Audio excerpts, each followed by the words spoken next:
নমস্কাৰ, চিটেটৰ অসমীয়া বিষয়টোৰ কেইটামান প্ৰশ্ন পুনৰ আলোচনা কৰিবলৈ ভিডিঅ'টো আৰম্ভ কৰিছোঁ।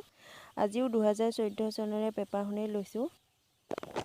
এই পেপাৰখনত 106 নম্বৰৰ পৰা পেডাগজি কুৱেশ্যন আৰম্ভ হৈছে।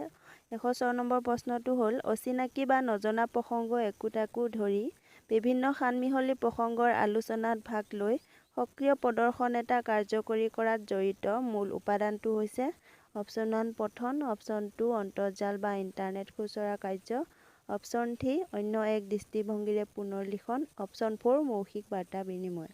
ইয়াৰে শুদ্ধ উত্তৰটো হ'ল অপশ্যন 4 মৌখিক বাৰ্তা বিনিময়। ইণ্টাৰনেটত চাৰ্চ কৰিও বা পঢ়িও আমি বহুতো নজনা কথা জানিব পাৰোঁ। ভিডিঅ' কনফাৰেন্স বা অডিঅ' কনফাৰেন্সৰ যোগেৰেও আমি আলোচনা কৰিব পাৰোঁ বিভিন্ন কথা। কিন্তু মৌখিক বাৰ্তা বিনিময়ৰ তুলনাত সেইবোৰ ব্যৱহাৰ বেছি সক্ৰিয় হ'ব নোৱাৰে। অৱশ্যে যদি অপশ্যন কেইটাৰ ভিতৰত কোনটোৰ জৰিয়তে আমি অতি কম সময়ত অধিক তথ্য জানিব পাৰোঁ নিৰ্ভুলভাৱে তেনে বুলি সুধিলে হয়, তেতিয়া তাৰ উত্তৰ ইণ্টাৰনেট হ'লে হয়। কিন্তু ইয়াত শুদ্ধ উত্তৰ হ'ব মৌখিক বাৰ্তা বিনিময়। 107 নম্বৰ প্ৰশ্ন, ছাত্ৰ বা ছাত্ৰী এগৰাকীয়ে যেতিয়া স্কেনিং কৰে তেতিয়া তেওঁ অপশ্যন 1 পাঠ এটাত চকু ফুৰাই তাৰ সাৰমৰ্ম উলিয়াই, অপশ্যন 2 পাঠ এটাৰ অপ্ৰাসংগিক বৰ্ণনাবোৰ বাদ দি ক্ষিপ্ৰতাৰে নিৰ্দিষ্ট তথ্য বিচাৰি উলিয়াই, অপশ্যন 3 প্ৰাসংগিক তথ্য পঠনৰ পৰা লিখিত ৰূপলৈ ৰূপান্তৰ কৰে, আৰু অপশ্যন 4 তথ্যবোৰ সংগঠিত আৰু সূচিত কৰিবৰ বাবে বুজি পাবলৈ পাঠটো পঢ়ে। অফিচিয়েল এনচাৰ কেইখনত ইয়াৰ শুদ্ধ উত্তৰ অপশ্যন 4 আছে। কিন্তু মই জনা মতে অপশ্যন 4 যেতিয়া বুজি পাবলৈ পাঠটো পঢ়ে সেইটো ইণ্টেনচিভ ৰিডিং বুলি কোৱা হয়, আৰু যেতিয়া অপশ্যন 2 পাঠ এটাৰ অপ্ৰাসংগিক বৰ্ণনাবোৰ বাদ দি ক্ষিপ্ৰতাৰে নিৰ্দিষ্ট তথ্য বিচাৰি উলিয়াই সেইটো স্কেনিং বুলি কোৱা হয়, আৰু অপশ্যন 1ত থকা পাঠ এটাৰ চকু ফুৰাই তাৰ সাৰমৰ্ম উলিয়ালে সেইটো স্কিমিং বুলি কোৱা হয়, আৰু প্ৰাসংগিক তথ্য পঠনৰ পৰা লিখিত ৰূপলৈ ৰূপান্তৰ কৰাটো নোট মেকিং বা নোট টেকিং বুলি কোৱা হয়। 108 নম্বৰ প্ৰশ্ন, শিকাৰুৰ আচৰণভংগী জানিবৰ বাবে আটাইতকৈ কাৰ্যকৰী উপায়টো হৈছে অপশ্যন 1 সাৰমৰ্মমূলক পৰীক্ষা, অপশ্যন 2 সৰু সৰু আমোদজনক ঘটনাৰ তথ্য বা এনেকডটেল ৰেকৰ্ড, অপশ্যন 3 পৰ্টফলিঅ', অপশ্যন 4 বিভাগীয় পৰীক্ষা। সাৰমৰ্মমূলক পৰীক্ষা বা বিভাগীয় পৰীক্ষা বা তেনেধৰণৰ যিকোনো পৰীক্ষাৰ জৰিয়তে ছাত্ৰ-ছাত্ৰীৰ জ্ঞান মূল্যায়নতহে বেছি গুৰুত্ব দিয়া হয়। আচৰণ জানিবৰ বাবে এনেকডটেল ৰেকৰ্ড, অবজাৰভেশ্যন, পৰ্টফলিঅ' আদি বেছি গুৰুত্বপূৰ্ণ। এনেকডটেল ৰেকৰ্ড আৰু পৰ্টফলিঅ'ৰ ভিতৰত শিকাৰুৰ আচৰণ পৰ্টফলিঅ'ৰ জৰিয়তে বেছি ভালকৈ জানিব পৰা যায়, কিয়নো পৰ্টফলিঅ'ত শিকাৰুৰ দৈনন্দিন সকলো কাম-কাজ, সফলতা, বিফলতা আদি সকলো অন্তৰ্ভুক্ত হৈ থাকে। কিন্তু এনেকডটেল ৰেকৰ্ডত কিছুমান বচা বচা ঘটনাহে সংৰক্ষণ কৰা হয়, আৰু সেই সৰু সৰু বা আমোদজনক নিৰ্দিষ্ট কিছুমান ঘটনা নিৰীক্ষণ কৰি শিকাৰুৰ সম্পূৰ্ণ আচৰণ বিচাৰ কৰিব পৰা নাযায়। গতিকে শুদ্ধ উত্তৰ হ'ব অপশ্যন 3 পৰ্টফলিঅ'।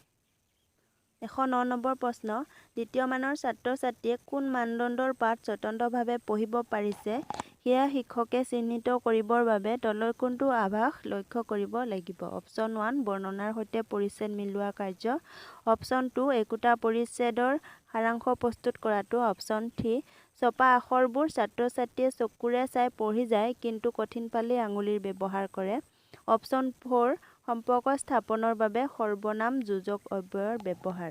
প্ৰথমতেই যিহেতু দ্বিতীয় মানৰ ছাত্ৰ-ছাত্ৰী বুলি উল্লেখ কৰিছে, গতিকে সেই বয়সত গ্ৰামাৰ, সাৰাংশ লিখা বা বৰ্ণনা বুজি পোৱাটো তেওঁলোকৰ সংজ্ঞানাত্মক ক্ষমতাৰ বাহিৰত পৰিব। সেই বয়সত যেতিয়া চকুৰে চাই চাই পঢ়িব পাৰিব আৰু কঠিন শব্দ পালে আঙুলি ব্যৱহাৰ কৰি নিজে পঢ়িবলৈ চেষ্টা কৰিব, তেতিয়া শিক্ষকে গম পাব যে উচ্চ মানদণ্ডৰ নে নিম্ন মানদণ্ডৰ পাঠ তেওঁলোকে স্বতন্ত্ৰভাৱে পঢ়িব পাৰিছে। অৰ্থাৎ সৰল বাক্য পঢ়িব পাৰিছে নে নাই, যুক্তাক্ষৰ পঢ়িব পাৰিছে নে নাই, নে দীঘলীয়া শব্দবোৰ উচ্চাৰণ কৰিব পাৰিছে নে নাই, সকলোবোৰ জানিব পাৰিব। ইয়াৰ শুদ্ধ উত্তৰ হ'ব অপশ্যন 3।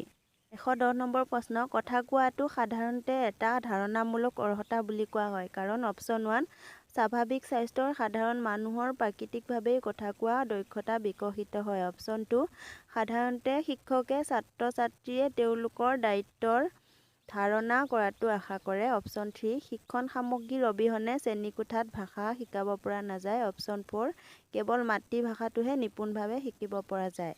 ইয়াৰ শুদ্ধ উত্তৰ হ'ল অপশ্যন 1 প্ৰাকৃতিকভাৱে কথা কোৱাৰ দক্ষতা বিকশিত হোৱাটোৱেই হ'ল ধাৰণামূলক অৰ্হতা। য'ত মানুহে যিকোনো উৎসৰ পৰা বা যিকোনো ব্যক্তিৰ পৰা কথা কোৱাৰ কনচেপ্টসমূহ গম নোপোৱাকৈ আয়ত্ত কৰে আৰু তেনেদৰে প্ৰাকৃতিকভাৱে কথা কোৱাৰ দক্ষতা অৰ্জন কৰে। 111 নম্বৰ প্ৰশ্ন, মানুহে বিদ্যালয়ৰ বিষয়ে পাতি থকা কথাৰ 5টা বাণীবদ্ধ অংশ তোমাক শুনিবলৈ দিয়া হৈছে।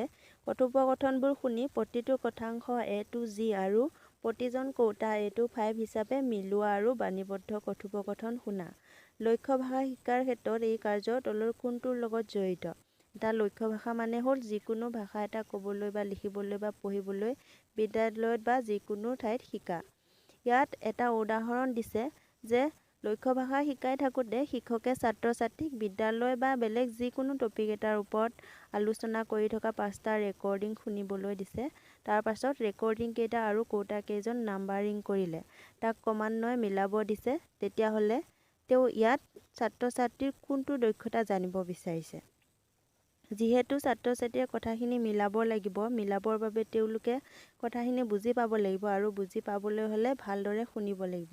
ইয়াত শিক্ষকে কাৰ্যটোৰ জৰিয়তে ছাত্ৰ-ছাত্ৰীৰ সেই শ্ৰৱণ দক্ষতাটোৱে জানিব বিচাৰিছে। গতিকে শুদ্ধ উত্তৰটো হ'ব শ্ৰৱণ মূল্যায়ন কাৰ্য অপশ্যন 4। 112 নম্বৰ প্ৰশ্ন, ভাষা আহৰণৰ প্ৰসংগত শব্দ সম্পৰ্কীয় তথা আভিধানিক বিকাশে লেক্সিকেল ডেভেলপমেণ্টে কি সূচায়? অপশ্যন 1 ব্যাকৰণগত বিকাশৰ স্তৰ, অপশ্যন 2 বাক্যবিন্যাসৰ গঠনৰ আহৰণ, অপশ্যন 3 শব্দৰ আহৰণ, সামাজিক ব্যক্তিগত আদি, অপশ্যন 4 ভাষা আহৰণৰ বাবে উদগনি। শুদ্ধ উত্তৰটো হ'ল অপশ্যন 3। লেক্সিকেল ডেভেলপমেণ্ট মানে হ'ল শব্দৰ জ্ঞান আহৰণ কৰা আৰু সেই শব্দ জ্ঞান সামাজিক ব্যক্তিগত আদি সকলো ক্ষেত্ৰতে প্ৰসংগ অনুসৰি পৰিৱৰ্তন কৰিব পৰা বা ব্যৱহাৰ কৰিব পৰা ক্ষমতা।